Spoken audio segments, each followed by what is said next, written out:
This ABC 15 Flash Briefing is sponsored by Sanderson Ford. Straight up. I'm Katie Rammel with your top stories from ABC15 Arizona. A new milestone in the fight against the COVID-19 pandemic. The FDA granting full approval of the Pfizer COVID vaccine, making it the first to be fully licensed here in the U.S.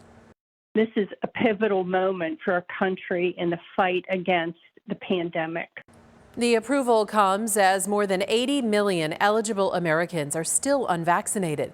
31% of those who haven't gotten the shot, though, say this would if it's fully approved by the FDA. They would get the shot. In Arizona, 25,000 new shots were just counted.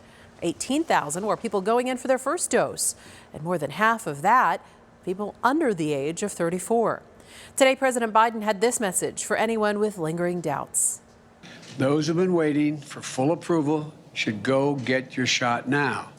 The vaccination is free, it's easy, it's safe, and it's effective, and it's convenient.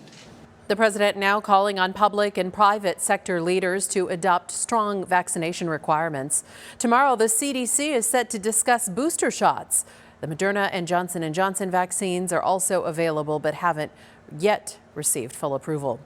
Your voice, your vote. It's going to be a little bit longer until state leaders see the results of the audit. A statement from Arizona's Senate president says several of the cyber ninjas who conducted the audit have COVID. The company was supposed to hand over their report today, but because of all that COVID, it'll likely not be until tomorrow. Election experts are cautious how credible the results will be, given the cyber ninjas' lack of experience, the owner's tweets regarding election conspiracies. Secretary of State Katie Hobbs has called the audit a political stunt, saying this is just another example of problems with the process.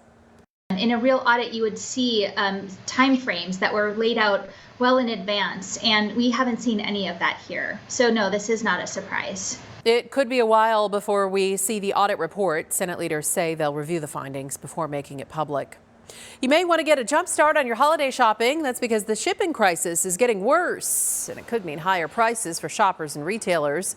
There's been a shortage of products out there since the start of the pandemic, and it's having a real ripple effect on the global supply chain. Some companies like Adidas already saying they're not going to be able to keep up with the demand for the rest of the year.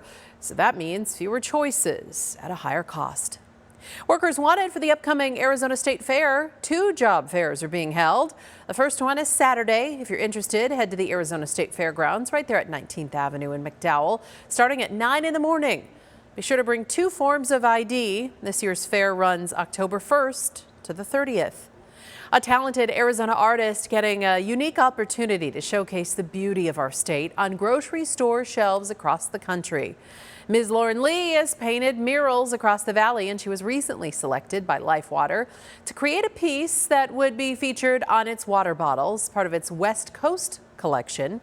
Lee's artwork is simply called Arizona. We spoke to her about the inspiration behind her latest piece. And I wanted just something iconic, which really is our skies and our saguaros. So, and then I also had to put parts of me in there, because that's what makes my art mine, so patterns and bright colors. As part of the promotion, she has some swag bags she's planning to hide around the valley. She's giving clues every Monday on her Instagram story if you want to watch out for them. Artists in California, Colorado, Nevada, and Washington were also selected to represent their states. I'm Chief Meteorologist Amber Sellens, tracking your forecast this week and some big-time air quality issues as high pressure builds in.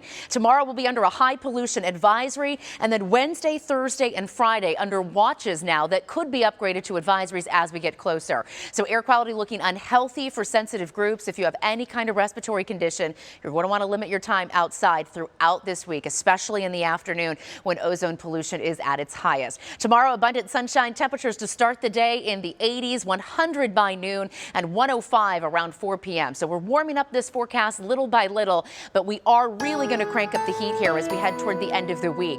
Excessive heat watches now in place for Wednesday, Thursday, and Friday. If and when those get upgraded to warnings, we will switch into weather action mode because heat is the #1 weather-related killer. So we want you to be safe and limit your time outside later on this week as temperatures soar up to 110 Thursday and Friday.